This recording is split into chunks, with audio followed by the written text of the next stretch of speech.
Guarantee ನ್ಯೂಸ್ಗೆ ಸ್ವಾಗತ. ನಾನು ಅಖಿಲೇಶ್ ದಬ್ಬೆ. 30 ಜಿಲ್ಲೆ 30 ಸುದ್ದಿಯನ್ನ ಬನ್ನಿ ನೋಡೋಣ. ಕೊಲೆಯ ಸ್ಕೆಚ್ ರಹಸ್ಯದ ಬಗ್ಗೆ ಯತ್ನಾಳ್ ಸ್ಪಷ್ಟನೆಯನ್ನ ಕೊಟ್ಟಿದ್ದಾರೆ. ವಿಜಯಪುರದಲ್ಲಿ ಮಾತನಾಡಿದ ಅವರು, ಮುಸ್ಲಿಮರ ಧಮಕಿಗೆ ಹೆದರು ಮಗ ನಾನಲ್ಲ, ನನ್ನನ್ನ ಮುಗಿಸೋಕೆ ಯಾರಿಂದಲೂ ಕೂಡ ಆಗಲ್ಲ. ಯತ್ನಾಳ್ ಮುಗಿಸಲು ಹೋದ್ರೆ ರಾಜ್ಯದಲ್ಲಿ ಯುದ್ಧನೇ ನಡೆಯುತ್ತೆ. ಪೊಲೀಸ್ ಇಲಾಖೆ ತನಿಖೆ ಮಾಡ್ತಿದ್ದು ಸತ್ಯ ಹೊರಬರುತ್ತೆ. ಏನೋ ಹತ್ಯೆಯ ಸ್ಕೆಚ್ ಹಿಂದೆ ಯಾರಿದ್ದಾರೆ ಅನ್ನೋದು ಹೊರಬರುತ್ತೆ. ಕೊಲೆಯ ಸ್ಕೆಚ್ ಬೆದರಿಕೆ ಬಗ್ಗೆ ಎನ್ಐಎ ತನಿಖೆ ಆಗ್ಲಿ ಅಂತ ಯತ್ನಾಳ್ ಹೇಳಿದ್ದಾರೆ. ಆದರೆ ಹಿಂದೂ ಧರ್ಮದಲ್ಲಿ ರಾಮ, ಕೃಷ್ಣ, ಲಕ್ಷ್ಮಿ, ಸರಸ್ವತಿಯನ್ನು ಅಪಮಾನ ಮಾಡೋರು ಯಾರು ದೇಶನಾಗ? ಅವ್ರಿಗೂ ಇದೇ ಆಗ್ಬೇಕಲ್ಲ. ಈ ರೀತಿ ಒಂದು ವ್ಯವಸ್ಥಿತವಾಗಿ ಸಚ್ಚು ಹಿಂದೂ ಏನು ಮಾತಾಡ್ತಾರೆ ಅವ್ರನ್ನ ಮುಗಿಸ್ಬೇಕನ್ನಂತ ಬರೆಯ ಅಲ್ಲಿಲ್ಲ. ನಮ್ಮಲ್ಲಿ ಕೆಲವೊಂದು ಜನ ಅದಾರೆ, ಅವರೆಲ್ಲ ರಾತ್ರಿ ಅವ್ರಿಗೆಲ್ಲ ಸಪೋರ್ಟ್ ಮಾಡಿ ಅವ್ರು ಜೊತೆಗಿದ್ದಾರೆ. ಆದ್ರೆ ಅವರು ಬಹಳ ಈಗಿರುವ ಒಂದು ಇಶ್ಯೂ ಸಿಕ್ಕಿದೆ, ಇದ್ರಾಗೆ ಮುಗಿಸ್ಬಿಡ್ಬೇಕು. ಯತ್ನಾಳ್ ಮುಗಿದಿಲ್ಲ. ಇಡೀ ಕರ್ನಾಟಕದ ಹಿಂದೂಗಳು ನನ್ನ ಜೊತೆಗಿದ್ದಾರೆ. ನೀವೇನಾರ ಅದು ತಿಳ್ಕೊಂಡಿದ್ರೆ, ನೀವೇನಾರೇ ನನ್ನನ್ನು ಮುಗಿಸ್ಬೇಕಂದಿದ್ರೆ ಇವನ್ನ ತನಿಖೆ ಮಾಡ್ತಾ ಇದ್ದಾರೆ. ಆ ತನಿಖೆ ಬರ್ಲಿ, ಅದ್ರೊಳಗೆ ಯಾರ್ಯಾರು ಅದನ್ನೋ ಹೊರಗೆ ಬರ್ತದೆ. ಇಲ್ಲಾಂದ್ರೆ ತನಿಖೆ ಮಾಡ್ಲಿಕ್ಕೆ ನಿಪಕ್ಷಪಾತವಾಗಿ ರಾಜ್ಯ ಸರ್ಕಾರಕ್ಕೆ ಆಗ್ತದೆ, ಏನೇ ಕೊಟ್ಟು. ಆದ್ರೆ ಹಿಂದೂ ಧರ್ಮದಲ್ಲಿ ರಾಮ, ಕೃಷ್ಣ, ಲಕ್ಷ್ಮಿ, ಸರಸ್ವತಿಯನ್ನು ಅಪಮಾನ ಮಾಡೋರು ಯಾರು ದೇಶನಾಗ? ಅವ್ರಿಗೂ ಇದೇ ಆಗ್ಬೇಕಲ್ಲ. ಈ ರೀತಿ ಒಂದು ಹುಬ್ಬಳ್ಳಿಯಲ್ಲಿ 5 ವರ್ಷದ ಬಾಲಕಿಯ ಕೊಲೆ ಪ್ರಕರಣಕ್ಕೆ ಸಂಬಂಧಪಟ್ಟಂತೆ ಪೊಲೀಸರಿಂದ ಸಚಿವ ಸಂತೋಷ್ ಲಾಡ್ ಅವರು ಮಾಹಿತಿಯನ್ನ ಪಡೆದಿದ್ದಾರೆ. ಡಿಸಿ ದಿವ್ಯಾ ಪ್ರಭು ಪೊಲೀಸ್ ಕಮಿಷನರ್ ಬಳಿ ಮಾಹಿತಿಯನ್ನ ಪಡೆದು ಮಾತನಾಡಿದಂತ ಅವರು, ಪ್ರಕರಣದಲ್ಲಿ ಪೊಲೀಸ್ ಇಲಾಖೆ ತುರ್ತಾಗಿ ಪತ್ತೆಯನ್ನ ಹಚ್ಚಿದೆ. ಸಲೀಂ ಅಹಮದ್ 10 ಲಕ್ಷ ಪರಿಹಾರವನ್ನ ಘೋಷಣೆ ಮಾಡಿದ್ದಾರೆ. ಹೆಚ್ಚಿನ ಪರಿಹಾರಕ್ಕೆ ಮುಖ್ಯಮಂತ್ರಿ ಜೊತೆ ಚರ್ಚೆ ಮಾಡ್ತೇನೆ ಅನ್ನೋದಾಗಿ ಸಚಿವ ಸಂತೋಷ್ ಲಾಡ್ ಹೇಳಿಕೆಯನ್ನ ಕೊಟ್ಟಿದ್ದಾರೆ. ತಲೆ ತಗ್ಗಿಸ್ತಕ್ಕಂಥ ಒಂದು ಏನಿದು ಆಗಿರ್ತಕ್ಕಂಥ ಒಂದು ಘಟನೆ ಅದು. ಇದು ಇನ್ಹ್ಯೂಮನು. ಯಾವುದೋ ಮನುಷ್ಯನಿಗೆ ಈ ಥರ ಚಿಕ್ಕ ಮಕ್ಕಳನ್ನ ಈ ಥರ ಮಾಡ್ತಕ್ಕಂಥ ಈ ಮನಸ್ಥಿತಿ, ಇದು ಇಡೀ ಸಮಾಜಕ್ಕೆ ಒಂದು ತಲೆ ತಗ್ತಕ್ಕಂಥ ಇನ್ಸಿಡೆಂಟ್ ಇದು. ಈಗ ಆಲ್ರೆಡಿ ನಾನಿವತ್ತು ಬಂದು ಈಗ ತಾನೇ ಮಗುನ ನೋಡಿದ್ರೆ ನೋಡೋಕ್ಕೂ ಆಗಲ್ಲ ಆ ಪರಿಸ್ಥಿತಿಯಲ್ಲಿ ನಾವು ಇದ್ದೀವಿ. ಸೊ ಪೊಲೀಸರವರು ಆಮೇಲೆ ಸಾರ್ವಜನಿಕರು ಅದನ್ನು ಇಮಿಡಿಯೇಟ್ ಆಗಿ ಆರೋಪಿನ ಹಿಡ್ಕೊಂಬಂದು ಸ್ಟೇಷನಿಗೆ ಪ್ರೊಡ್ಯೂಸ್ ಮಾಡಿದ್ದಾರೆ. ಸೊ ಅದಾದ ನಂತರ ಇಲ್ಲಿವರೆಗೆ ಆಗಿರ್ತಕ್ಕಂಥ ಘಟನೆಯಲ್ಲಿ ತಮಗೆ ಮಾಹಿತಿ ಇದೆ. ಅದಕ್ಕೆ ನಾನು ಡಿನೇ ಮಾಡಲ್ಲ, ಬಟ್ ಅದನ್ನು ಅವ್ನು ಯೂಸ್ ಮಾಡಿದನ್ನೆಲ್ಲ ನಮಗೆ ಗೊತ್ತಿಲ್ಲ. ಈಗ ನಮಗೆ ಪೋಸ್ಟ್ ಮಾರ್ಟಮ್ ರಿಪೋರ್ಟ್ನಲ್ಲಿ ಬರುತ್ತೆ. ಬಟ್ ಈ ವ್ಯವಸ್ಥೆಗಳಲ್ಲಿ ಇವತ್ತಿದ್ದಾವೆ ಆ ಥರ ಮಾರಕ ವಸ್ತು. ನೀವೇನು ಡ್ರಗ್ ಬಗ್ಗೆ ಮಾತನಾಡ್ತಿದ್ರಿ, ಅವು ಇದ್ದಾವೆ, ಇಲ್ಲ ಅಂತ ಹೇಳ್ತಾ ಇಲ್ಲ. ಬಟ್ ಈ ಇನ್ಸಿಡೆಂಟ್ನಲ್ಲಿ ಆಗಿದೆಯಲ್ಲ, ನಾವು ಚೆಕ್ ಮಾಡಿ ಹೇಳ್ಬೇಕು. ಪೋಸ್ಟ್ ಮಾರ್ಟಮ್ ರಿಪೋರ್ಟ್ ಬಂದ್ಮೇಲೆ ಗೊತ್ತಾಗುತ್ತೆ whether it consumed or not ಅಂತ ಗೊತ್ತಾಗುತ್ತೆ. ತಲೆ ತಗ್ಗಿಸ್ತಕ್ಕಂಥ ಒಂದು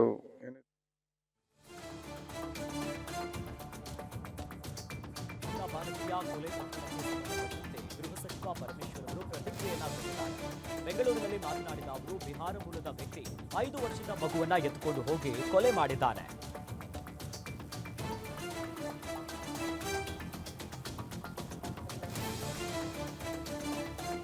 ಹುಬ್ಬಳ್ಳಿಯಲ್ಲಿ ಒಬ್ಬ ಬಿಹಾರ ಮೂಲದ ವ್ಯಕ್ತಿ 5 ವರ್ಷದ ಮಗುನ ಎತ್ಕೊಂಡು ಹೋಗಿ ಕೊಲೆ ಮಾಡಿರ್ತಕ್ಕಂಥದ್ದು. ನಂತರ ಅವನ್ನ ವಿತಿನ್ ನೋ ಟೈಮ್ ಸೆಕ್ಯೂರ್ ಮಾಡಿದ್ದಾರೆ. ಮಾಡಿದ ಮೇಲೆ ಅವನಿಗೆ ಎಲ್ಲಿ ಇದ್ದಾನೆ ಮತ್ತು ಅದೆಲ್ಲ ತೋರಿಸ್ಬೇಕು ಅಂತೇಳಿ ಕರ್ಕೊಂಡು ಹೋಗುವಾಗ ಇದಕ್ಕಿದ್ದಂಗೆ ಅವನು ಪೊಲೀಸ್ನವ್ರ ಮೇಲೆ ಅಟ್ಯಾಕ್ ಮಾಡಿದ್ದಾನೆ. ಅವರು ಆತ್ಮರಕ್ಷಣೆ ಮಾಡ್ಕೋಬೇಕಲ್ಲ, ಅದಕ್ಕೆ ಅವರು ಕಾಲಿಗೆ ಗುಂಡು ಹಾಕಬೇಕು ಅಂತ ಫೈರ್ ಮಾಡಿದ್ದಾರೆ. ಅದು ಮತ್ತು ಬೇರೆ ಬೆನ್ನಿಗೂ ಕೂಡ ಬಿದ್ದಿದೆ ಅಂತ ಹೇಳಿ ಇಮಿಡಿಯೇಟಾಗಿ ತೊಗೊಂಡೋಗಿ ಆಸ್ಪತ್ರೆಗೆ ಅವನನ್ನು ಅಡ್ಮಿಟ್ ಮಾಡಿದ್ದಾರೆ. ಆಸ್ಪತ್ರೆಗೆ ಹೋಗೋಷ್ಟರಲ್ಲಿ ತೀರ್ಕೊಂಡಿದ್ದ ಅಂತ ಹೇಳಿ ರಿಪೋರ್ಟ್ ಇದೆ. ಅದಕ್ಕೆ ನಾನು ಇಮಿಡಿಯೇಟಾಗಿ ಒಂದು ತನಿಖೆ ಮಾಡಿ. ಹುಬ್ಬಳ್ಳಿಯಲ್ಲಿ ಬಾಲಕಿ ಕೊಲೆ ಆರೋಪಿ ಎನ್ಕೌಂಟರ್ ವಿಚಾರಕ್ಕೆ ಸಂಬಂಧಪಟ್ಟಂತೆ ಸಚಿವ ಮಧು ಬಂಗಾರಪ್ಪ ಪ್ರತಿಕ್ರಿಯೆಯನ್ನ ಕೊಟ್ಟಿದ್ದಾರೆ. ಶಿವಮೊಗ್ಗದಲ್ಲಿ ಮಾತನಾಡಿದ ಅವರು, ಘಟನೆ ಬಗ್ಗೆ ಹುಬ್ಬಳ್ಳಿ ಕಮಿಷನರ್ ಈಗಾಗಲೇ ವಿವರವನ್ನ ನೀಡಿದ್ದಾರೆ. ಇಂತಹ ಆರೋಪಿಗೆ ಕಠಿಣ ಶಿಕ್ಷೆಯನ್ನ ಕೊಡಬೇಕಾಗುತ್ತೆ. ಇಂತಹ ಘಟನೆಯನ್ನ ಪಕ್ಷಾತೀತ, ಜಾತ್ಯತೀತವಾಗಿ ಎಲ್ಲರೂ ಕೂಡ ಖಂಡಿಸಬೇಕು. ಇನ್ನು ಮುಗ್ಧ ಮಕ್ಕಳಿಗೆ ತಿಳುವಳಿಕೆಯನ್ನ ನೀಡಬೇಕು ಅಂತ ಹೇಳಿದ್ರು. ಎನ್ಕೌಂಟರ್ ಆಗಿದೆ, ನಾನು ಮಾಧ್ಯಮದಲ್ಲಿ ನೋಡಿದೆ. ಅಲ್ಲಿ SP ಅವರು ಅದನ್ನು ಬ್ರೀಫಿಂಗು ಕೂಡ ಕೊಟ್ಟರು ಅನ್ಸುತ್ತೆ. SP ಇರಬೇಕು, ಕಮಿಷನರ್ ಅವರು ಕೊಟ್ಟರು. ಇಂಥ ಕೃತ್ಯಗಳನ್ನು ನಾವು ಖಂಡನೆ ಮಾಡ್ತೀವಿ. ಕಾನೂನಲ್ಲಿ ತೀಕ್ಷ್ಣವಾಗಿ ಇದನ್ನು ಕಠಿಣವಾಗಿರ್ತಕ್ಕಂಥ ಶಿಕ್ಷೆ ಏನಿರುತ್ತೆ ಅಂಥವರಿಗೆ ಕೊಡಬೇಕಾಗ್ತದೆ. ಅದು ಎನ್ಕೌಂಟ್ರಲ್ಲಿ ಕೊನೆಗೆ ಆಗಿದೆ ಅಂಥೇಳಿ ಒಂದು ಮಾಹಿತಿಯನ್ನು ಕೊಟ್ಟಿದ್ದಾರೆ. ಜನರ ರಿಯಾಕ್ಷನ್ಸು ಕೂಡ ನೋಡಿದರೆ ನಾನು ಏನು ಹೇಳೋದಿಲ್ಲ. ಇಂಥ ಕೃತ್ಯಕ್ಕೆ ನಾವು ಎಲ್ಲರೂ ಸೇರಿ ಒಗ್ಗಟ್ಟಾಗಿ, ಪಕ್ಷಾತೀತವಾಗಿ, ಜಾತ್ಯತೀತವಾಗಿ, ಎಸ್ಪೆಷಲಿ ಮಕ್ಕಳ ಬಗ್ಗೆ ಬಂದಾಗ ಈ ಥರದ ಭಾಳ ಚೆನ್ನಾಗಿ ಖಂಡಮ್ ಮಾಡಬೇಕು. ಅದನ್ನು ಭಾಳ ಖಂಡಮ್ ಮಾಡಬೇಕು. ಹೋಗಿದೆ ಇಂಥ ಘಟನೆ ಆಗದೇ ಇರತಕ್ಕಂಥ ರೀತಿಯಲ್ಲಿ ನಾವೆಲ್ಲರೂ ಕೂಡ ಬರೀ ಸರ್ಕಾರಗಳಲ್ಲ, ಬರೀ ಕಾನೂನಲ್ಲ, ಸಾರ್ವಜನಿಕರು ಕೂಡ ನಾವು ಸ್ವಲ್ಪ ಎಚ್ಚರ ಇರಬೇಕು. ಹುಬ್ಬಳ್ಳಿ ಬಾಲಕಿಯ ಕೊಲೆ ಪ್ರಕರಣಕ್ಕೆ ಸಂಬಂಧಪಟ್ಟಂತೆ ಸಚಿವೆ ಲಕ್ಷ್ಮೀ ಹೆಬ್ಬಾಳ್ಕರ್ ಅವರು ಪ್ರತಿಕ್ರಿಯೆಯನ್ನ ಕೊಟ್ಟಿದ್ದಾರೆ. ಬೆಳಗಾವಿಯಲ್ಲಿ ಮಾತನಾಡಿದ ಅವರು, ಪಾಪಿಗಳಿಗೆ ಗಲ್ಲು ಶಿಕ್ಷೆಯಾಗಬೇಕು, ತ್ವರಿತಗತಿಯಲ್ಲಿ ನ್ಯಾಯ ಸಿಗಬೇಕು, ಇಂತಹ ಪಿಡುಗು ನಮ್ಮ ಸಮಾಜದಿಂದ ನಿರ್ಮೂಲನೆ ಆಗಬೇಕು ಅಂತ ಹೇಳಿಕೆಯನ್ನ ಕೊಟ್ಟಿದ್ದಾರೆ. ಇನ್ನು PSI ಅನ್ನಪೂರ್ಣ ಕಾರ್ಯಕ್ಕೆ ನಾನು ಶ್ಲಾಘನೆಯನ್ನ ವ್ಯಕ್ತಪಡಿಸ್ತೇನೆ. ನಾನು ಸಚಿವೆಯಾಗಿ ಅಭಿನಂದನೆಯನ್ನ ಸಲ್ಲಿಸ್ತೇನೆ. ಅನ್ನಪೂರ್ಣಗೆ ಅತ್ಯುನ್ನತ ಪದಕ ಸಿಗಬೇಕು ಅನ್ನೋದಾಗಿ ಸಿಎಂ ಮತ್ತು ಗೃಹ ಸಚಿವರನ್ನ ಭೇಟಿ ಆಗ್ತೇನೆ ಮತ್ತು ನಮ್ಮ ಇಲಾಖೆಯಿಂದ ಕಿತ್ತೂರು ರಾಣಿ ಚೆನ್ನಮ್ಮ ಪ್ರಶಸ್ತಿಯನ್ನ ಕೊಡ್ತೇನೆ ಅನ್ನೋದಾಗಿ ಸಚಿವೆ ಲಕ್ಷ್ಮೀ ಹೆಬ್ಬಾಳ್ಕರ್ ಹೇಳಿದ್ದಾರೆ. ನಮ್ಮ ಸರ್ಕಾರ ಇದೆ ಅಂತ ಹೇಳ್ತಾ ಇಲ್ಲ, ಅಥವಾ ವಿರೋಧ ಪಕ್ಷದಲ್ಲಿ ಇದೆ ಅಂತ ಹೇಳಿಲ್ಲ. ಯಾವತ್ತಿದ್ರೂ ಒಂದೇ ಮಾತನ್ನ ಹೇಳಿದ್ದೀನಿ, ಈ ರೀತಿ ಘಟನೆ ಆದಾಗ ಅತ್ಯಂತ ಕಠಿಣ ಶಿಕ್ಷೆ ಅಂತಂದ್ರೆ ಗಲ್ ಶಿಕ್ಷೆನೇ ಆಗ್ಬೇಕಂತ ಪಾಪಿಗಳಿಗೆ, ಮತ್ತು ತ್ವರಿತಗತಿಯಲ್ಲಿ ಕಾನೂನು ಆಕ್ಷನ್ನ ತಗೊಳ್ಬೇಕು ಅಂತ ಮುಂಚೆನೂ ಹೇಳಿದ್ದೀನಿ. ಇವತ್ತು ಕೂಡ ಒಂದು ಜವಾಬ್ದಾರಿ ಸ್ಥಾನದಲ್ಲಿ ನಿಂತ್ಕೊಂಡು ಹೇಳ್ತಾ ಇದ್ದೀನಿ. ಏನು PSI ಆದಂಥ ಅನ್ನಪೂರ್ಣ ಅವರ ಹೆಸರು ಅನ್ನಪೂರ್ಣ ಅಂತ ಅನ್ಕೊಂಡಿದ್ವಿ. ಅವರು ಮಾಡಿದಂಥ ಕಾರ್ಯಕ್ಕೆ ನಾನು ಶ್ಲಾಘನೆಯನ್ನ ಮಾಡ್ತೀನಿ. ಒಬ್ಬ ಮಹಿಳಾ ಮತ್ತು ಮಕ್ಕಳ ಕಲ್ಯಾಣ ಸಚಿವೆಯಾಗಿ ನಾನು ಅವ್ರಿಗೆ ಖಂಡಿತವಾಗ್ಲೂ ಅಭಿನಂದನೆಯನ್ನು ಸಲ್ಲಿಸ್ತೀನಿ. ಸರ್ಕಾರದಲ್ಲಿ ಮುಖ್ಯಮಂತ್ರಿಗಳ ಜೊತೆಯಲ್ಲೂ ಮಾತಾಡ್ತೀನಿ, ಹೋಮ್ ಮಿನಿಸ್ಟರ್ ಅವರ ಜೊತೆಯಲ್ಲೂ ಮಾತಾಡ್ತೀನಿ, ಉಪಮುಖ್ಯಮಂತ್ರಿಗಳ ಜೊತೆಯಲ್ಲೂ ಮಾತಾಡ್ತೀನಿ. ಅವರಿಗೆ ಅತ್ಯುನ್ನತವಾದಂಥ ಪದಕವನ್ನು ಕೊಡಬೇಕು, ಅವರ ಧೈರ್ಯವನ್ನು ಮೆಚ್ಚಬೇಕು. ಅವರ ಈ ಧೈರ್ಯ, ಅವರ ಕಾರ್ಯ ಶ್ಲಾಘನೆ ಬೇರೆ ಆಫೀಸರ್ಗಳಿಗೂ ಕೂಡ ಒಂದು ದಾರಿ ಆಗಬೇಕು, ದಾರಿ ದೀಪ ಆಗಬೇಕು ಅಂತ ಈ ಸಂದರ್ಭದಲ್ಲಿ ಹೇಳ್ತೀನಿ. ನಾನು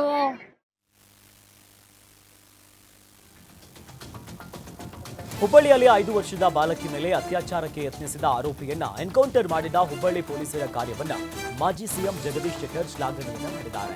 ಆರೋಪಿಯನ್ನ ಗುಂಡಿಟ್ಟು ಕೊಂದ ಪೊಲೀಸ್ ಅಧಿಕಾರಿಗಳಿಗೆ ಅಭಿನಂದನೆಯನ್ನ ಸಲ್ಲಿಸುವೆ. ಇಂತಹ ಪೊಲೀಸ್ ಅಧಿಕಾರಿಗಳಿಗೆ ರಾಜ್ಯ ಸರ್ಕಾರ ಪ್ರೋತ್ಸಾಹವನ್ನ ಕೊಡಬೇಕು. ಉತ್ತರ ಪ್ರದೇಶದಲ್ಲಿ ಯೋಗಿ ಆದಿತ್ಯನಾಥ್ ಅಧಿಕಾರಕ್ಕೆ ಬಂದ ಮೇಲೆ ಇನ್ನು ಗೂಂಡಾಗಾರಿಕೆಗೆ ಕಡಿವಾಣ ಬಿದ್ದಿದೆ.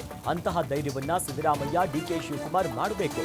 ಆಗ ಮಾತ್ರ ಆಡಳಿತ ಮತ್ತು ಕಾನೂನು ಸುವ್ಯವಸ್ಥೆ ಸುಧಾರಣೆಯಾಗುತ್ತೆ, ಸಮಾಜದಲ್ಲಿ ಇಂತಹ ಕೃತ್ಯಗಳು ನಿಲ್ಲುತ್ತವೆ ಎಂದರು. ಹೆಣ್ಣು ಮಗು ಮೇಲೆ ಅತ್ಯಾಚಾರ ಮಾಡುವಂತ ಪ್ರಯತ್ನ ಇತ್ತು ಹುಬ್ಳಿಯಲ್ಲಿ. ಪ್ರಯತ್ನ ಆಗಿ ಕೊನೆಗೆ ಸ್ಥಳೀಯ ಪೊಲೀಸರು ಧೈರ್ಯ ಮಾಡಿ ಎನ್ಕೌಂಟರ್ ಮಾಡಿದ್ರು. ಆ ಧೈರ್ಯ ಸಿದ್ದರಾಮಯ್ಯನು, DK ಶಿವಕುಮಾರ್ ಮಾಡ್ಲಿರಿ.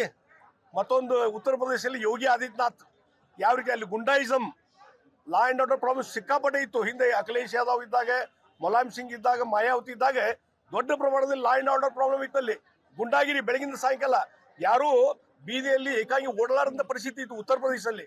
ಯೋಗಿ ಆದಿತ್ಯನಾಥ್ ಬಂದ ಮೇಲೆ ಅಲ್ಲೇನು ಯಾರು ಗುಂಡಾಗಳು ಮತ್ತೊಂದಿದ್ರು ಎನ್ಕೌಂಟರ್ ಅಂತ ವ್ಯವಸ್ಥೆ ಬಂದ ಮೇಲೆ ಇವತ್ತು ಗುಂಡಾ ಮಾಡುವಂಥವ್ರು ಹೆದರಿಕೆ ಬಂದದ. ಇವತ್ತೇನು ಪೊಲೀಸ್ ಅಧಿಕಾರಿಗಳು ಯಾರಲ್ಲಿ ಪೊಲೀಸ್ ಕಮಿಷನರ್ ಇರ್ಬೋದು, ಅಲ್ಲಿ PSI ಇರ್ಬೋದು, ಹೆಣ್ಮಗಳು ಅನ್ನಪೂರ್ಣ ಅಂತೇಳಿ ಧೈರ್ಯ ಮಾಡಿ ಇವತ್ತು ಓಡಿ ಹೋಗುವಂಥ ಆ ಅಪರಾಧಿಯನ್ನ ಇವತ್ತು ತಡೆ ಹಿಡಿದು ತಪ್ಪಿಸೋಕೆ ಪ್ರಯತ್ನ ಮಾಡಿದಾಗ ಗುಂಡೇಟ್ ಹಾಕಿ ಇವತ್ತೇನೋ ಒಂದು ನ್ಯಾಯ ಕೊಟ್ಟಿದಾರಲ್ಲ, ನಾ ಇದನ್ನ ಅಪ್ರಿಷಿಯೇಟ್ ಮಾಡ್ತೀನಿ. ಇಂಥ ಪೊಲೀಸ್ ಅಧಿಕಾರಿಗಳಿಗೆ ಪ್ರೋತ್ಸಾಹ ಕೊಡ್ಬೇಕು ರಾಜ್ಯ ಸರ್ಕಾರ. ಅಂಥವ್ರು ಕೊಟ್ಟರೆ ಬಹುಶಃ ಇಡೀ ರಾಜ್ಯದಲ್ಲಿ ಆಡಳಿತ ಸುಧಾರಣೆ ಆಗ್ಲಿಕ್ಕೆ ಸಾಧ್ಯತೆ, law and order problem solve ಆಗ್ಲಿಕ್ಕೆ ಸಾಧ್ಯತೆ. ಹೀಗಾಗಿ ಇವತ್ತು ಹೆಣ್ಮಕ್ಳು 5 ವರ್ಷದ ಹೆಣ್ಮಗಳಿಗೆ, ಇವತ್ತು ಹೆಣ್ಣು ಮಗುವಿಗೆ ಇವತ್ತು ಈ ರೀತಿಯಾದಂಥ ಒಂದು ಅತ್ಯಾಚಾರ ಮಾಡುವಂಥದ್ದು, ಅಟೆಂಪ್ಟ್ ಮಾಡುವಂಥದ್ದು ಏನಿಲ್ಲ. ಬಹುಶಃ ಇದು ನಿಲ್ಲಬೇಕು. ಇದು ಬಹುಶಃ ಇದೊಂದು ಎಚ್ಚರಿಕೆ. ಹುಬ್ಬಳ್ಳಿಯಲ್ಲಿ 5 ವರ್ಷದ ಬಾಲಕಿಯ ಕೊಲೆ ಪ್ರಕರಣಕ್ಕೆ ಸಂಬಂಧಿಸಿದಂತೆ ಶ್ರೀರಾಮ ಸೇನೆಯ ರಾಜ್ಯಾಧ್ಯಕ್ಷ ಗಂಗಾಧರ ಕುಲಕರ್ಣಿ ಪ್ರತಿಕ್ರಿಯೆಯನ್ನ ಕೊಟ್ಟಿದ್ದಾರೆ. ಹುಬ್ಬಳ್ಳಿಯಲ್ಲಿ ಬಾಲಕಿಯನ್ನ ರಾಕ್ಷಸೀಯವಾಗಿ ಈ ಹತ್ಯೆಯನ್ನ ಮಾಡಲಾಗಿದೆ. ನಾಗರಿಕ ಸಮಾಜಕ್ಕೆ ಆಘಾತವಾಗಿದೆ. ಸಮಾಜದ ಆಕ್ರೋಶದ ಕಟ್ಟೆ ಒಡೆದು ಹೋಗ್ಬಿಟ್ಟಿದೆ. ನೇಹಾ ಹಿರೇಮೆಟ್ಟು ಕೊಲೆ ಕೇಸ್ನಲ್ಲಿ ಎನ್ಕೌಂಟರ್ ಮಾಡಿದ್ರೆ ಇಂತಹ ಘಟನೆಗಳು ನಡೀತಾ ಇರಲಿಲ್ಲ. ಇಂತಹ ಪುಂಟರ ಸಂತತಿ ಈಗಲೇ ಕೊನೆ ಆಗಬೇಕು. ಜೀವಂತ ಇರಲಿಕ್ಕೆ ಇವರು ಅರ್ಹರಲ್ಲ. ಇನ್ನು ಪೊಲೀಸ್ ಇಲಾಖೆಗೆ ಅಭಿನಂದನೆಯನ್ನ ಸಲ್ಲಿಸುತ್ತೇನೆ ಎಂದರು. ಚಾಮರಾಜನಗರದ ಜಮೀನು ವಿಚಾರಕ್ಕೆ ಸಂಬಂಧಪಟ್ಟಂತೆ ಆ ಭಾಗದ ಜನರು ಮತ್ತು ರೈತರಲ್ಲಿ ಆತಂಕ ಮೂಡಿಸುವಂತ ಅಗತ್ಯ ಇಲ್ಲ ಅಂತ ರಾಜ್ಯ ವಂಶಸ್ಥೆ ಪ್ರಮೋದಾ ದೇವಿ ಒಡೆಯರ್ ಹೇಳಿದ್ದಾರೆ. 1950ನೇ ಇಸುವಿಯ ದಾಖಲೆಗಳ ಆಧಾರದ ಮೇಲೆ ಚಾಮರಾಜನಗರ ಜಿಲ್ಲಾಧಿಕಾರಿಗಳಿಗೆ ಪತ್ರ ಬರೆದಿದ್ದೇನೆ. ಇನ್ನು ತಹಶೀಲ್ದಾರ್ ಹಾಗೂ ರಾಜ್ಯ ಸರ್ಕಾರಕ್ಕೂ ಪತ್ರ ಬರೆದಿದ್ದೇನೆ. ಅಂದಿನ ಮಹಾರಾಜರು ಕೊಟ್ಟಿರುವಂತ ಜಮೀನು ಕಿತ್ತುಕೊಳ್ಳೋದಿಲ್ಲ. ಒಂದು ವೇಳೆ ಜಮೀನು ನಮಗೆ ಸೇರಿದ್ರೂ ಸಹ ಅಲ್ಲಿನ ಜನತೆ ಆತಂಕ ಪಡುವಂತ ಅಗತ್ಯ ಇಲ್ಲ ಅನ್ನೋದಾಗಿ ಸ್ಪಷ್ಟನೆಯನ್ನ ಕೊಟ್ಟಿದ್ದಾರೆ. ಆ ಜಮೀನನ್ನ ಸರ್ಕಾರ ನಮಗೆ ನೀಡಿದ್ರು ರೈತರಿಗೆ ತೊಂದರೆ ಕೊಡಲ್ಲ, ಯಥಾಸ್ಥಿತಿಯಾಗಿ ಕಾಯ್ದುಕೊಳ್ಳುತ್ತೇವೆ ಅನ್ನೋದಾಗಿ ಮೈಸೂರಿನಲ್ಲಿ ರಾಜವಂಶಸ್ಥೆ ಪ್ರಮೋದಾ ದೇವಿ ಒಡೆಯರ್ ಅವರು ಹೇಳಿಕೆಯನ್ನ ಕೊಟ್ಟಿದ್ದಾರೆ. ಸಿಎಂ ಸಿದ್ದರಾಮಯ್ಯನವರು ಮಂಡಿಸಿದ ಜಾತಿ ಗಣತಿ ವರದಿ ಬಗ್ಗೆ ಚಿಕ್ಕಬಳ್ಳಾಪುರ ಜಿಲ್ಲೆಯ ಶಿಡ್ಲಘಟ್ಟದಲ್ಲಿ ಶಾಸಕ ಬಿಎನ್ ರವಿಕುಮಾರ್ ಅವರು ಪ್ರತಿಕ್ರಿಯೆಯನ್ನ ನೀಡಿದರು. ಈ ಜಾತಿ ಗಣತಿಯನ್ನ ನಾನು ಒಪ್ಪೋದಿಲ್ಲ. ನನ್ನ ಪ್ರಕಾರ ತಳಮಟ್ಟದಲ್ಲಿ ಜಾತಿ ಗಣತಿ ಆಗಿಲ್ಲ. ನಿಜವಾದ ಜಾತಿ ಗಣತಿಗೆ ನನ್ನ ಅಡ್ಡಿ ಇಲ್ಲ. ಪ್ರತಿ ಮನೆಗೆ ತೆರಳಿ ಅಂಕಿಅಂಶವನ್ನ ಸಂಗ್ರಹ ಮಾಡಿದ್ರೆ ನಾನು ಸ್ವಾಗತಿಸ್ತೇನೆ. ಈ ವರದಿಯಲ್ಲಿ ಜಾತಿ ಗಣತಿಯ ಅಂಕಿಅಂಶ ಸರಿಯಾಗಿ ಆಗಿಲ್ಲ. ವರದಿ ಪ್ರಕಾರ ಒಕ್ಕಲಿಗ ಲಿಂಗಾಯತ ಸಮುದಾಯದ ಜನಸಂಖ್ಯೆ ಕಡಿಮೆ ಇದೆ. ಹೊಸದಾಗಿ ಮನೆ ಮನೆಗೆ ತೆರಳಿ ಜಾತಿ ಗಣತಿ ಮಾಡಬೇಕನ್ನೋದಾಗಿ ಹೇಳಿದರು. ಇವತ್ತು ಜಾತಿ ಗಣತಿ ಅನ್ನೋದು ನನ್ನ ಪ್ರಕಾರ ಇವತ್ತು ತಳಮಟ್ಟದಲ್ಲಿ ಜಾತಿ ಗಣತಿ ಆಗಿಲ್ಲ. ಜಾತಿ ಗಣತಿ ಆಗೋದಕ್ಕೆ ನಮ್ಮದೇನು ಅಡ್ಡಿ ಇಲ್ಲ. ಆದರೆ ನಿಜವಾಗಲೂ ಜಾತಿ ಗಣತಿ ಆಗಬೇಕಂದ್ರೆ ಪ್ರತಿ ಮನೆಗೂ ಹೋಗಿ ನಾವು ಜಾತಿವಾರು ಅಂಕಿಅಂಶ ತಗೊಂಡು ಜಾತಿವಾರು ಮಾಡಿದರೆ ಅದಕ್ಕೆ ಮೊದಲನೇ ಸ್ವಾಗತ ನಂದಿರ್ತದೆ. ಈ ಮಣ್ಣಿದ್ರೆ ಮಾಡ್ತಾ ಇರೋ ವಿರುದ್ಧವಾಗಿ ನಾವಿದ್ದೀವಿ. ಇವತ್ತು ಇಲ್ಲಿ ಅಂಕಿಅಂಶ ಕರೆಕ್ಟಾಗಿಲ್ಲ. ಇವತ್ತು ಅವ್ರು ಹೇಳ್ತಾ ಇರೋದು ಇವತ್ತು ಲಿಂಗಾಯತ ಸಮುದಾಯ ಇವತ್ತು ನಾವು ಜನಸಂಖ್ಯೆ ನೋಡಿದಾಗ ಇವತ್ತು ಅವ್ರ ವರದಿ ಪ್ರಕಾರ ಕಡಿಮೆ ಇದೆ. ಆಮೇಲೆ ಈ ಒಕ್ಕಲಿಗರ ಸಮುದಾಯ ಅವರ ಇದ್ರ ಪ್ರಕಾರ ಕಡಿಮೆ ಇದೆ. ಇವತ್ತು ನಮಗೆ ಜಾತಿ ಗಣತಿ ಮತ್ತೆ ಹೊಸದಾಗಿ ಇವತ್ತು ಪ್ರತಿ ಮನೆಗೆ ಹೋಗಿ ಜಾತಿ ಗಣತಿ ಮಾಡಿ ವರದಿ ಕೊಟ್ಟಾಗ ನಾವು ಅದಕ್ಕೆ ಯಾವುದೇ ವಿರೋಧ ಇಲ್ಲ ಅಂತ ನಾನು ಹೇಳ್ತೀನಿ. ಇವತ್ತು ಜಾತಿ ಗಣತಿ ಅನ್ನೋದು ನನ್ನ ಪ್ರಕಾರ ಇವತ್ತು ತಳಮಟ್ಟದಲ್ಲಿ ಜಾತಿ ಗಣತಿ ಆಗಿಲ್ಲ. ಜಾತಿ ಗಣತಿ ಆಗೋದಕ್ಕೆ ನಮ್ಮದೇನು ಅಡ್ಡಿ ಇಲ್ಲ. ಆದರೆ ನಿಜವಾಗಲೂ ಜಾತಿ ಗಣತಿ ಆಗಬೇಕಂದ್ರೆ ಪ್ರತಿ ಮನೆಗೂ ಹೋಗಿ ನಾವು ಜಾತಿವಾರು ಅಂಕಿಅಂಶ ತಗೊಂಡು ಜಾತಿವಾರು ಮಾಡಿದರೆ ಅದಕ್ಕೆ ಮೊದಲನೇ ಸ್ವಾಗತ ನಂದಿರ್ತದೆ. ಈ ಮಣ್ಣಿದ್ರೆ ಮಾಡ್ತಾ ಇರೋ ವಿರುದ್ಧವಾಗಿ ನಾವು ಇನ್ನು ರಾಜ್ಯ ಜಾತಿ ಗಣತಿ ವರದಿಯಲ್ಲಿ ಬಿಜೆಪಿಗರಿಗೆ ಮುಸ್ಲಿಮರಷ್ಟೇ ಕಾಣಿಸ್ತಾ ಇದ್ದಾರೆ, ಬೇರೆ ಯಾರೂ ಕಾಣಿಸ್ತಾ ಇಲ್ಲ ಅಂತ ಕೊಪ್ಪಳದಲ್ಲಿ ಸಚಿವ ಶಿವರಾಜ ತಂಗಡಗಿ ವ್ಯಂಗ್ಯವಾಡಿದ್ದಾರೆ. ವರದಿಯಲ್ಲಿ ಅತಿ ಹೆಚ್ಚು ಇರುವುದು ಪರಿಶಿಷ್ಟ ಜಾತಿಯ ಅಂಕಿ ಅಂಶಗಳಿವೆ, ಆದರೆ ಅದರ ಬಗ್ಗೆ ಬಿಜೆಪಿಯವರು ಮಾತನಾಡ್ತಿಲ್ಲ. ಬಿಜೆಪಿ ಮತ್ತು ಯತ್ನಾಳ್ಗೆ ಬೇರೆ ಕೆಲಸ ಇಲ್ಲ, ಹೀಗಾಗಿ ಮುಸ್ಲಿಮರ ಬಗ್ಗೆ ಮಾತನಾಡ್ತಾರೆ. ಬಿಜೆಪಿಯವರು ಈ ವರದಿ ಜಾರಿಗೆ ತರೋ ಮೊದಲು ಏನೇನು ಮಾತನಾಡ್ತಿದ್ರು ಅಂತ ನೋಡ್ಕೊಳ್ತಾ ಇದ್ವಿ. ಆದ್ರೆ ಕಾಂಗ್ರೆಸ್ ಸರ್ಕಾರ ಬಡವರಿಗೆ ಗ್ಯಾರಂಟಿ ಕೊಟ್ಟಾಗಲೇ ಬಿಜೆಪಿಯರು ಸಹಿಸಿಕೊಂಡಿಲ್ಲ. ಇನ್ನು ಮುಸ್ಲಿಮರ ಅಭಿವೃದ್ಧಿ ಸಹಿಸಿಕೊಳ್ತಾರಾ ಅಂತ ಸಚಿವ ಶಿವರಾಜ ತಂಗಡಗಿ ಕಿಡಿಕಾರಿದ್ದಾರೆ. ಸಿಎಂ ಪವರ್ ಶೇರಿಂಗ್ ವಿಚಾರವನ್ನ ಮರೆಮಾಚಲು ಜಾತಿ ಗಣತಿ ಅಸ್ತ್ರವನ್ನ ಪ್ರಯೋಗಿಸಿದ್ದಾರೆ ಅಂತ ದಾವಣಗೆರೆಯಲ್ಲಿ ಮಾಜಿ ಸಚಿವ ಎಂಪಿ ರೇಣುಕಾಚಾರ್ಯ ಹೇಳಿಕೆಯನ್ನ ಕೊಟ್ಟಿದ್ದಾರೆ. ಸೂರ್ಯ ಚಂದ್ರ ಇರೋದು ಎಷ್ಟು ಸತ್ಯವೋ ಪವರ್ ಶೇರಿಂಗ್ ಆಗಿರೋದು ಅಷ್ಟೇ ಸತ್ಯ. ಅದನ್ನ ಮರೆಮಾಚೋದಕ್ಕೆ ಈ ರೀತಿ ಜಾತಿ ಗಣತಿ ವಿಚಾರವನ್ನ ಮುನ್ನೆಲೆಗೆ ತಂದಿದ್ದಾರೆ. ಜಾತಿ ಗಣತಿ ವರದಿ ವೈಜ್ಞಾನಿಕವಾಗಿ ಆಗಿಲ್ಲ. ಜಾತಿ ಜನಗಣತಿಯನ್ನ ಪಾರದರ್ಶಕವಾಗಿ ಮಾಡಿಲ್ಲ. ರಾಜ್ಯದಲ್ಲಿ ಮುಸ್ಲಿಮರ ಸಂಖ್ಯೆ ಹೆಚ್ಚಾಗಿದೆ. ಮುಸ್ಲಿಮರಿಗೆ ಇದ್ದ 4% ಮೀಸಲಾತಿಯನ್ನ 8% ಮಾಡ್ತಿದ್ದಾರೆ. ಬಹುಸಂಖ್ಯಾತರಾದ ಅವರಿಗೆ ಮೀಸಲಾತಿ ಯಾಕೆ ಬೇಕು ಅಂತ ಪ್ರಶ್ನೆ ಮಾಡಿದ್ದಾರೆ. ಕೋಲಾರದಲ್ಲಿ ನಡೆದ ಅಂಬೇಡ್ಕರ್ ಜಯಂತಿಯ ಮೆರವಣಿಗೆಯಲ್ಲಿ ಮಾಜಿ ಸಂಸದ ಎಸ್ ಮುನಿಸ್ವಾಮಿ ಟಮಟೆ ವಾದ್ಯಕ್ಕೆ ಭರ್ಜರಿ ಡ್ಯಾನ್ಸ್ ಮಾಡಿ ಗಮನ ಸೆಳೆದಿದ್ದಾರೆ. ಅಂಬೇಡ್ಕರ್ ಪಲ್ಲಕ್ಕಿಗಳ ಈ ಮೆರವಣಿಗೆಯಲ್ಲಿ ಸ್ವತಃ ಟ್ರ್ಯಾಕ್ಟರ್ ಓಡಿಸಿದ ಅವರು ಮೆರವಣಿಗೆಗೆ ಮೆಕ್ಕೆ ವೃತ್ತದಲ್ಲಿ ತಲುಪಿದಾಗ ಟಮಟೆ ವಾದ್ಯಕ್ಕೆ ದಲಿತ ಮುಖಂಡರ ಜೊತೆಗೂಡಿ ಕುಣಿದು ಕುಪ್ಪಳಿಸಿದ್ದಾರೆ.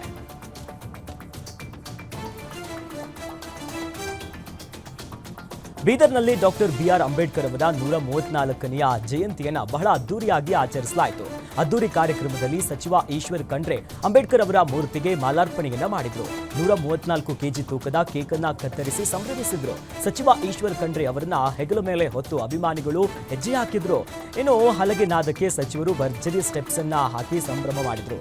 ಕಾರ್ಯಕ್ರಮದಲ್ಲಿ ಮಾಜಿ ಸಚಿವ ಬಂಡೆಪ್ಪ, ಜೊತೆಯಲ್ಲಿ ಜಿಲ್ಲಾಧಿಕಾರಿ ಶಿಲ್ಪಾ ಶರ್ಮಾ ಸೇರಿದಂತೆ ಹಲವರು ಭಾಗಿಯಾಗಿದ್ರು. ಮೈಸೂರು ಜಿಲ್ಲೆಯ ನಂಜನಗೂಡಿನಲ್ಲಿ ಅಂಬೇಡ್ಕರ್ ಪ್ರತಿಮೆ ಸ್ವಚ್ಛಗೊಳಿಸದೆ ಸರಳ ಕಾರ್ಯಕ್ರಮವನ್ನು ಆಯೋಜಿಸಿರುವ ಹಿನ್ನೆಲೆಯಲ್ಲಿ ಅಧಿಕಾರಿಗಳ ವಿರುದ್ಧ ಸಂಘಟಕರು ತೀವ್ರ ಆಕ್ರೋಶವನ್ನು ವ್ಯಕ್ತಪಡಿಸಿದ್ದಾರೆ. ಸಚಿವ ಡಾಕ್ಟರ್ ಎಚ್.ಸಿ. ಮಹದೇವಪ್ಪನವರ ತವರು ಕ್ಷೇತ್ರದಲ್ಲಿ ಈ ಆರೋಪ ಕೇಳಿ ಬಂದಿದ್ದು, ಸಂವಿಧಾನ ಶಿಲ್ಪಿ ಡಾಕ್ಟರ್ ಬಿಆರ್ ಅಂಬೇಡ್ಕರ್ ಅವರ ಪ್ರತಿಮೆ ಮೇಲಿನ ಧೂಳು ಅಧಿಕಾರಿಗಳ ದಿವ್ಯ ನಿರ್ಲಕ್ಷ್ಯವನ್ನು ತೋರಿಸ್ತಾ ಇದೆ. ಹಾಗೆ ಕಾಟಾಚಾರಕ್ಕೆ ಕಾರ್ಯಕ್ರಮವನ್ನು ಹಮ್ಮಿಕೊಂಡಿದ್ದಾರೆ. ಪ್ರತಿಮೆ ಮೇಲಿರುವಂತಹ ಮಂಟಪವನ್ನು ಸಹ ಸ್ವಚ್ಛಗೊಳಿಸಲಿಲ್ಲ. ಇನ್ನು ಸಿಸಿ ಕ್ಯಾಮೆರಾಗಳು ಕೂಡ ಕಾರ್ಯವನ್ನ ನಿರ್ವಹಿಸುತ್ತಿಲ್ಲ. ಸುಮಾರು 2 ವರ್ಷ ಆಗಿದೆ. ಅಧಿಕಾರಿಗಳು ಸ್ವಚ್ಛತೆಗೆ ಆದ್ಯತೆಯನ್ನ ನೀಡಬೇಕು, ಕಾಟಾಚಾರಕ್ಕೆ ಕಾರ್ಯಕ್ರಮಗಳನ್ನ ನಡೆಸಿದ್ದಾರೆ ಅಂತ ಸಂಘಟಕರು ತೀವ್ರ ಆಕ್ರೋಶವನ್ನ ಹೊರಹಾಕಿದ್ದಾರೆ. ಬೀದರ್ ಜಿಲ್ಲೆಯ ಬಸವ ಕಲ್ಯಾಣ ನಗರದ ನಾರಾಯಣಪುರ ಕ್ರಾಸ್ನಿಂದ ನಾಗಣ್ಣ ಕಟ್ಟೆವರೆಗೆ ರಸ್ತೆ ಸಂಪೂರ್ಣ ಗುಂಡಿಮಯವಾಗಿದೆ. ಈ 1 ಕಿಲೋಮೀಟರ್ ವ್ಯಾಪ್ತಿಯ ರಸ್ತೆಯಲ್ಲಿ ಸುಮಾರು 300 ಗುಂಡಿಗಳು ಬಿದ್ದಿದ್ದು, ಇನ್ನು ಹದಗೆಟ್ಟ ರಸ್ತೆಯಿಂದ ಜನ ಹೈರಾಣಾಗಿದ್ದಾರೆ. ಗುಂಡಿಮಯ ರಸ್ತೆ ಮಾರ್ಗದಲ್ಲಿ 10 ಆಸ್ಪತ್ರೆ, 7 ಶಾಲೆಗಳು ಇವೆ. ಪ್ರತಿದಿನ ಇದೇ ರಸ್ತೆಯಲ್ಲಿ ವಿದ್ಯಾರ್ಥಿಗಳು, ರೋಗಿಗಳು, ಸಾವಿರಾರು ಸಾರ್ವಜನಿಕರು ಸಂಚರಿಸುತ್ತಿದ್ದಾರೆ. ರಸ್ತೆ ದುರಸ್ತಿಗೊಳಿಸಿ ಅಂತ ಸಾರ್ವಜನಿಕರು ಹಲವು ಬಾರಿ ಅಧಿಕಾರಿಗಳಿಗೆ ಮನವಿಯನ್ನ ಸಲ್ಲಿಸಿದ್ದಾರೆ. ಆದರೆ ಇಲ್ಲಿವರೆಗೂ ಕೂಡ ತಮ್ಮ ಮನವಿಗೆ ಸ್ಪಂದಿಸದೇ ಇರುವಂತಹ ಅಧಿಕಾರಿಗಳು ನಿರ್ಲಕ್ಷ್ಯವನ್ನ ತೋರಿದ್ದಾರೆ ಅಂತ ಸಾರ್ವಜನಿಕರು ಗಂಭೀರ ಆರೋಪವನ್ನ ಮಾಡಿದ್ದಾರೆ. ಈ ಕೂಡಲೇ ಅಧಿಕಾರಿಗಳು ಹಾಗೂ ಜನಪ್ರತಿನಿಧಿಗಳು ರಸ್ತೆ ಅಭಿವೃದ್ಧಿಪಡಿಸಿ ಸಾರ್ವಜನಿಕರಿಗೆ ಸುಗಮವಾಗಿ ಸಂಚಾರ ಮಾಡೋದಕ್ಕೆ ಅನುವು ಮಾಡಿಕೊಡಬೇಕು ಅಂತ ಸಾರ್ವಜನಿಕರು ಆಗ್ರಹಿಸಿದ್ದಾರೆ. ವಿದ್ಯಾರ್ಥಿನಿಯರನ್ನ ಟಾರ್ಗೆಟ್ ಮಾಡಿ ಮಾರ್ಕ್ಸ್ ತಿದ್ದಿ ಕಿರುಕುಳ ನೀಡುತ್ತಿರುವಂತಹ ಘಟನೆ ಮೈಸೂರು ವಿವಿಯಲ್ಲಿ ನಡೀತಾ ಇದೆ. ಮಾರ್ಕ್ಸ್ ವಿಚಾರಕ್ಕೆ ವಿದ್ಯಾರ್ಥಿನಿಯರ ಜೊತೆ ಪ್ರಾಧ್ಯಾಪಕರ ಅಸಭ್ಯ ವರ್ತನೆ ಮಾಡ್ತಿರೋದು ಬೆಳಕಿಗೆ ಬಂದಿದೆ. ಈತ ಬೇಕಾದವರಿಗೆ ಮಾರ್ಕ್ಸ್ ನೀಡಿ ಬೇಡದೇ ಇದ್ದವರಿಗೆ ಮಾರ್ಕ್ಸ್ ಕೊಡದೆ ಕಿರುಕುಳ ನೀಡುತ್ತಿದ್ದಾನೆ. ಮೈಸೂರು ವಿವಿ ದೈಹಿಕ ಶಿಕ್ಷಣ ಕ್ರೀಡಾ ವಿಜ್ಞಾನ ಅಧ್ಯಯನ ವಿಭಾಗದ ನಿರ್ದೇಶಕ doctor C Venkatesh audio viral ಆಗಿದೆ. ಈತನ ನೇಮಕಾತಿನೇ ಅಕ್ರಮ, ಈ ಬಗ್ಗೆ ತನಿಖೆ ಮಾಡಿ ಅನ್ನೋದಾಗಿ ವಿದ್ಯಾರ್ಥಿಗಳು ಆಗ್ರಹಿಸುತ್ತಿದ್ದಾರೆ. ಕೇಂದ್ರ ಸರ್ಕಾರದ ವಕ್ಫ್ ತಿದ್ದುಪಡಿ ಕಾಯ್ದೆ ವಿರೋಧಿಸಿ ಶಿವಮೊಗ್ಗ ಜಿಲ್ಲೆಯ ಶಿರಾಳಕೊಪ್ಪದಲ್ಲಿ ಮುಸ್ಲಿಂ ಸಮುದಾಯದ ಮುಖಂಡರು ಪ್ರತಿಭಟನೆಯನ್ನು ನಡೆಸಿದ್ದಾರೆ. ಅಂಜುಮನ್ ಎಂ ಇಸ್ಲಾಂ ಸಂಘಟನೆಯಿಂದ ಈ ನಡೆದಿರುವಂತಹ ಪ್ರತಿಭಟನೆಯಲ್ಲಿ ಮುಸ್ಲಿಂ ಮುಖಂಡರು ಕೇಂದ್ರ ಸರ್ಕಾರದ ವಿರುದ್ಧ ಘೋಷಣೆಯನ್ನ ಕೂಗಿ ಆಕ್ರೋಶವನ್ನ ವ್ಯಕ್ತಪಡಿಸಿದರು. ಕೂಡಲೇ ವಕ್ಫ್ ಮಸೂದೆ ಹಿಂಪಡೆಯುವಂತೆ ಆಗ್ರಹಿಸಿದರು.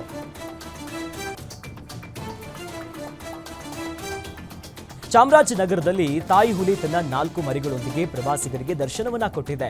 ಹಸಿರು ಕಾನನದಲ್ಲಿ ರಾಜಾರೋಷವಾಗಿ ತನ್ನ ಮರಿಗಳೊಂದಿಗೆ ಸಂಚರಿಸುತ್ತಿರುವಂತಹ ಹುಲಿಯನ್ನ ಕಂಡು ಪ್ರವಾಸಿಗರು ಫುಲ್ ಖುಷಿಯಾಗಿದ್ದಾರೆ. ಗುಂಡ್ಲುಪೇಟೆಯ ಬಂಡೀಪುರ ಸಫಾರಿಯಲ್ಲಿ ಕಂಡು ಬಂದಿರುವಂತಹ ಅದ್ಭುತ ದೃಶ್ಯವನ್ನ ಸಫಾರಿಗೆ ಬಂದಿದ್ದಂತಹ ಪ್ರವಾಸಿಗರೊಬ್ಬರು ತಮ್ಮ ಕೆಮೆರಾದಲ್ಲಿ ಸೆರೆ ಹಿಡಿದಿದ್ದಾರೆ. ಇನ್ನು ಬಂಡೀಪುರ ಸಫಾರಿಯಲ್ಲಿ ಹುಲಿಗಳು ಹೆಚ್ಚಾಗಿ ಕಾಣಿಸಿಕೊಳ್ತಿರೋ ಹಿನ್ನೆಲೆಯಲ್ಲಿ ಪ್ರವಾಸಿಗರ ಸಂಖ್ಯೆ ಕೂಡ ಹೆಚ್ಚಾಗ್ತಿದೆ. ಲಾಡ್ಜೊಂದರಲ್ಲಿ ಹುಬ್ಬಳ್ಳಿ ಮೂಲದ ವ್ಯಕ್ತಿಯೋರ್ವ ಸಾವಿಗೀಡಾಗಿದ್ದಾನೆ. ಶಿವಮೊಗ್ಗ ಜಿಲ್ಲೆಯ ಬಿಎಚ್ ರಸ್ತೆಯಲ್ಲಿರುವಂತಹ ದುರ್ಗಾ ಲಾಡ್ಜ್ನಲ್ಲಿ ಈ ಘಟನೆ ನಡೆದಿದೆ. 46 ವರ್ಷದ ಬಸವರಾಜ್ ಬಾಗಲಕೋಟೆ ಎಂಬಾತ ಶುಕ್ರವಾರದಂದು ಈ ದುರ್ಗಾ ಲಾಡ್ಜ್ಗೆ ಬಂದಿದ್ದ. ಇಂದು ಬೆಳಿಗ್ಗೆ ಬಸವರಾಜ್ ಬಾಗಿಲು ತೆರೆದೇ ಇರುವಂತಹ ಹಿನ್ನೆಲೆಯಲ್ಲಿ ಅನುಮಾನಗೊಂಡಂತ ಲಾಡ್ಜ್ ಸಿಬ್ಬಂದಿ ಬಾಗಿಲನ್ನ ತೆರೆದು ಪರಿಶೀಲನೆ ನಡೆಸಿದ್ದಾರೆ. ಈ ವೇಳೆ ಶೌಚಾಲಯದಲ್ಲಿ ಬಸವರಾಜ್ ಮೃತದೇಹ ಪತ್ತೆಯಾಗಿದೆ. ಪೊಲೀಸ್ ತನಿಖೆಯ ವೇಳೆ ಈತ ಶಿವಮೊಗ್ಗದ ವ್ಯಕ್ತಿ ಅನ್ನೋದು ಗೊತ್ತಾಗಿದೆ. ಜೊತೆಯಲ್ಲಿ ಮೃತ ಬಸವರಾಜ್ ಆಟೋ ಮೊಬೈಲ್ಸ್ ಮತ್ತು ಎಕ್ಸಿಕ್ಯೂಟಿವ್ ಆಗಿ ಕೆಲಸ ಮಾಡ್ತಿದ್ದ ಅಂತ ಸದ್ಯ ತಿಳಿದು ಬಂದಿದೆ. ಈ ಪ್ರಕರಣಕ್ಕೆ ಸಂಬಂಧಪಟ್ಟಂತೆ ದೊಡ್ಡಪೇಟೆ ಪೊಲೀಸ್ ಠಾಣೆಯಲ್ಲಿ ಪ್ರಕರಣ ದಾಖಲಾಗಿದೆ. ಬಸವರಾಜ್ ಮೃತದೇಹವನ್ನ ಮೆಗ್ಗಾನ್ ಶವಗಾರಕ್ಕೆ ರವಾನಿಸಲಾಗಿದೆ. ಸರಿಯಾಗಿ ಬಾಳಿ ಎಂದು ಬುದ್ಧಿವಾದ ಹೇಳಲು ಹೋದವರ ಮೇಲೆ ಮರಣಾಂತಿಕವಾಗಿ ಹಲ್ಲೆ ಮಾಡಿದ್ದಾರೆ. ಬೆಳಗಾವಿ ಜಿಲ್ಲೆಯ ಚಿಕ್ಕೋಡಿ ತಾಲೂಕಿನ ಉಮಾರಾಣಿ ಗ್ರಾಮದಲ್ಲಿ ಇಂಥದ್ದೊಂದು ಘಟನೆ ನಡೆದಿದೆ. ಮಕ್ಕಳ ಆಟವನ್ನ ಗಂಭೀರವಾಗಿ ಪರಿಗಣಿಸಿ ಸೋದರರ ಸಂಬಂಧಿಗಳು ಹೊಡೆದಾಡ್ಕೊಂಡು ಬಿಟ್ಟಿದ್ದಾರೆ. ಅನಿತಾ ರಾಯಪ್ಪ ಪೂಜೇರಿಯಿಂದ ಮಕ್ಕಳ ಮೇಲೆ ಹಲ್ಲೆ ಮಾಡಿದ್ದಾರೆ ಅಂತ ಆರೋಪಿಸಲಾಗಿದೆ. ಇದನ್ನ ಪ್ರಶ್ನೆ ಮಾಡಿದಕ್ಕೆ ಸಿದ್ದಪ್ಪ ಪೂಜೇರಿ, ಗಣೇಶ್ ಪೂಜೇರಿ, ಬಾಳೇಶ್ ಪೂಜೇರಿ, ಇನ್ನು ಮಹಾದೇವಿಯಿಂದ ಹಲ್ಲೆ ಮಾಡಲಾಗಿದೆ ಅನ್ನೋ ಆರೋಪ ಕೇಳಿಬಂದಿದೆ. ಚಿಕ್ಕೋಡಿ ಪೊಲೀಸ್ ಠಾಣಾ ವ್ಯಾಪ್ತಿಯಲ್ಲಿ ಈ ಘಟನೆ ನಡೆದಿದೆ. ತುಮಕೂರು ಜಿಲ್ಲೆಯ ತುರುವೇಕೆರೆ ತಾಲೂಕಿನ ನರಿಗೇನಹಳ್ಳಿಯಲ್ಲಿ ಜಮೀನು ವಿವಾದ ಹಿನ್ನೆಲೆ ತಾಯಿ ಮಗನ ಮೇಲೆ ಮಚ್ಚಿನಿಂದ ಹಲ್ಲೆ ಮಾಡಿದ ಘಟನೆ ನಡೆದಿದೆ. ಜಮೀನು ಬಳಿ ತೆರಳಿದಾಗ ಸಂಬಂಧಿಗಳಾದ ರಾಮಣ್ಣ, ತಂಗಿಯಮ್ಮ, ಮಹೇಶ್, ಸಿದ್ದಮ್ಮ ಎನ್ನುವವರು ಏಕಾಏಕಿ ಬಂದು ತಾಯಿ ಕೆಂಪಮ್ಮ ಮತ್ತು ಅವರ ಮಗ ನವೀನ್ ಎಂಬುವವರ ಮೇಲೆ ಹಲ್ಲೆ ನಡೆಸಿದ್ದಾರೆ. ಆಸ್ಪತ್ರೆಗೆ ತೆರಳಿದ ತಾಯಿ ಮಗನನ್ನ ಹಿಂಬಾಲಿಸಿಕೊಂಡು ಬಂದು ಆರೋಪಿಗಳು ಕೊಲೆ ಮಾಡುವ ಬೆದರಿಕೆಯನ್ನ ಹಾಕಿದ್ದಾರೆ. ತುರುವೇಕೆರೆ ಪೊಲೀಸ್ ಠಾಣೆ ವ್ಯಾಪ್ತಿಯಲ್ಲಿ ಈ ಪ್ರಕರಣ ನಡೆದಿದ್ದು, ಪ್ರಕರಣ ದಾಖಲಾಗಿದ್ರೂ ಕೂಡ ಕ್ರಮ ಕೈಗೊಳ್ಳದ ಪೊಲೀಸರ ವಿರುದ್ಧ ಬ್ಯಾಂಡೇಜ್ ಸಹಿತ ಆಗಮಿಸಿದಂತ ತಾಯಿ ಮಗ ನ್ಯಾಯಕ್ಕಾಗಿ ಆಕ್ರೋಶವನ್ನ ಹೊರಹಾಕಿದ್ದಾರೆ. ಆಕಸ್ಮಿಕವಾಗಿ ವಿದ್ಯುತ್ ಶಾಕ್ ತಗುಲಿ ವ್ಯಕ್ತಿಯೋರ್ವ ಸಾವನ್ನಪ್ಪಿರುವಂತಹ ಘಟನೆ ದಾಂಡೇಲಿಯ ಹುಲಿಯಾಳದಲ್ಲಿ ನಡೆದಿದೆ. ಹೊಸ ಮನೆಗೆ ಕ್ಯೂರಿಂಗ್ ಸಲುವಾಗಿ ನೀರು ಹಾಕ್ತಿರುವಂತಹ ಸಂದರ್ಭದಲ್ಲಿ ವಿದ್ಯುತ್ ತಗುಲಿದೆ. ಜಾರ್ಖಂಡ್ ಮೂಲದ ಅಲಿ ಅನ್ಸಾರಿ ಮೃತಪಟ್ಟಿರುವಂತಹ ವ್ಯಕ್ತಿ ಕಳೆದ 10 ವರ್ಷಗಳಿಂದ ನಗರದ ನಿವಾಸಿಯಾಗಿದ್ದು ಟೈಲ್ಸ್ ಫಿಟ್ಟಿಂಗ್ ಗುತ್ತಿಗೆದಾರನಾಗಿ ಕೆಲಸ ಮಾಡ್ತಿದ್ರು. ಈ ವೇಳೆ ಕರೆಂಟ್ ಶಾಕ್ ಹೊಡೆದು ಈತ ಸಾವನ್ನಪ್ಪಿದ್ದಾನೆ ಅನ್ನೋದಾಗಿ ಅಲ್ಲಿದ್ದಂತ ಪ್ರತ್ಯಕ್ಷದರ್ಶಿಗಳು ಹೇಳಿದ್ದಾರೆ. ಮೃತದೇಹವನ್ನ ನಗರದ ಸಾರ್ವಜನಿಕ ಆಸ್ಪತ್ರೆಗೆ ರವಾನಿಸಲಾಗಿದೆ. ಸ್ಥಳದಲ್ಲಿ ಬಂಧು ಮಿತ್ರರ ಆಕ್ರಂದನ ಮುಗಿಲು ಮುಟ್ಟಿದೆ. ಇನ್ನು ಸ್ಥಳಕ್ಕೆ ನಗರ ಠಾಣೆಯ ಪೊಲೀಸರು ಭೇಟಿ ನೀಡಿ ಪರಿಶೀಲನೆಯನ್ನ ನಡೆಸಿದ್ದಾರೆ. ಹಕ್ಕಿಪಿಕ್ಕಿ ಕ್ಯಾಂಪ್ನ ಮಹಿಳೆ ಶಮೀಲಾ ಆಫ್ರಿಕಾದ ಗಿನಿಯಲ್ಲಿ ಮಲೇರಿಯಾದಿಂದ ಮೃತಪಟ್ಟಿದ್ದಾರೆ. 1 ತಿಂಗಳ ಹಿಂದೆ ಆಫ್ರಿಕಾಗೆ ಗಿಡಮೂಲಿಕೆಗಳನ್ನ ಮಾರಲು ಹೋಗಿದ್ರು. ಕಳೆದ ಏಪ್ರಿಲ್ 8ರಂದು ಆಫ್ರಿಕಾದಲ್ಲಿ ಆಸ್ಪತ್ರೆಗೆ ದಾಖಲಾಗಿದ್ರು. ಆದರೆ ಚಿಕಿತ್ಸೆ ಫಲಕಾರಿಯಾಗದೆ ಇದೀಗ ಸಾವನ್ನಪ್ಪಿದ್ದಾರೆ. ಆಸ್ಪತ್ರೆಯ ಬಿಲ್ 3 ಲಕ್ಷ ಕಟ್ಟೋದಕ್ಕಾಗದೆ ಈಗ ಕುಟುಂಬಸ್ಥರು ಪರದಾಡ್ತಿದ್ದಾರೆ. 3 ಲಕ್ಷವನ್ನ ಪಾವತಿ ಮಾಡದೇ ಇರುವಂತಹ ಹಿನ್ನೆಲೆಯಲ್ಲಿ ಆಸ್ಪತ್ರೆಯ ಸಿಬ್ಬಂದಿಗಳು ಮೃತದೇಹವನ್ನ ಕೊಡುವುದಕ್ಕೆ ನಿರಾಕರಣೆ ಮಾಡಿದ್ದಾರೆ. ಮೃತದೇಹ ಭಾರತಕ್ಕೆ ತರಲು ಕುಟುಂಬಸ್ಥರು ಪರದಾಡ್ತಿದ್ದಾರೆ. ಇನ್ನು ಕುಟುಂಬಸ್ಥರು ಶಮೀಲಾ ಮೃತದೇಹವನ್ನ ಭಾರತಕ್ಕೆ ತರಲು ಭಾರತೀಯ ರಾಯಭಾರಿ ಕಚೇರಿಗೆ ಮನವಿ ಮಾಡಿಕೊಂಡಿದ್ದಾರೆ.